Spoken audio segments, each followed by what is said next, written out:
Victim Suman Pabna গলি এলাকা, মোহাম্মদপুর থানাধীন পাবনা গলি নামে একটা জায়গা আছে, এখানে দীর্ঘদিন ধরে থাকে।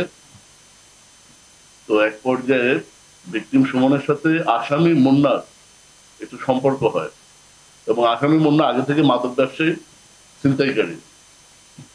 তো এই সম্পর্কের প্রেক্ষিতে ভিকটিম সুমনও মাদক ব্যবসায় জড়িয়ে যায়। এই আসামি মুন্নার বিরুদ্ধে একাধিক মাদক মামলা, দ্রুত বিচার আইনে মামলা, ছিনতাইয়ের মামলা রয়েছে। এই বছর ফেব্রুয়ারিতে আসামি মুন্না দ্রুত বিচার আইনে পুলিশ কর্তৃক গ্রেপ্তার হয় এবং তার বিরুদ্ধে দ্রুত বিচার আইনে মামলা হয়। সে গত 1 মাস আগে এই মামলা থেকে ছাড়া পায়। সে ছাড়া পেয়ে এলাকায় এসে সে বিভিন্নভাবে জানতে পারে এই ভিকটিম মৃত সুমন তাকে ধরিয়ে দিয়েছে, এবং এটা জানার পর সে তার দলবল নিয়ে সুমনকে হত্যার পরিকল্পনা করে। এর ধারাবাহিকতায় সুমনকে একটা অজ্ঞাত মোবাইল নাম্বার দিয়ে ফোন করে বুদ্ধিজীবী কবরস্থানের সামনে নিয়ে আসে।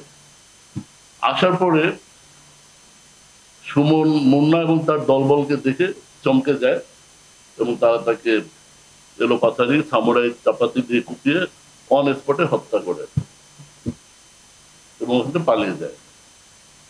এলাকার লোকজন তাকে উদ্ধার করে ঢাকা মেডিকেলে নিয়ে গেলে পরবর্তী তাকে মৃত ঘোষণা করে।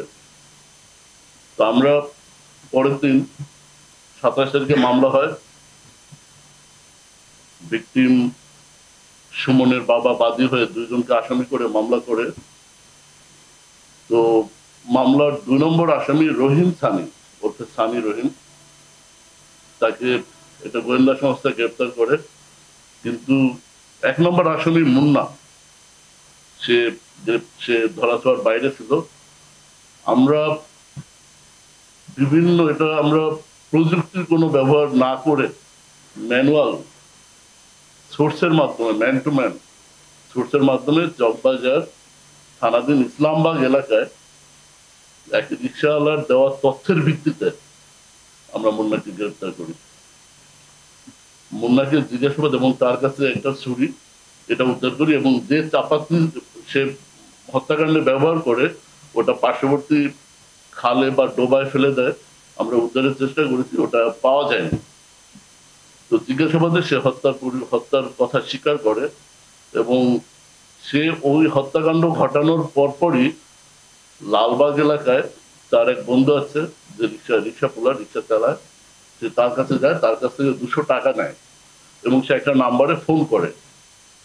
আমরা ওইটার সূত্র ধরে আমরা তাকে শনাক্ত করে গ্রেপ্তারে সক্ষম হই।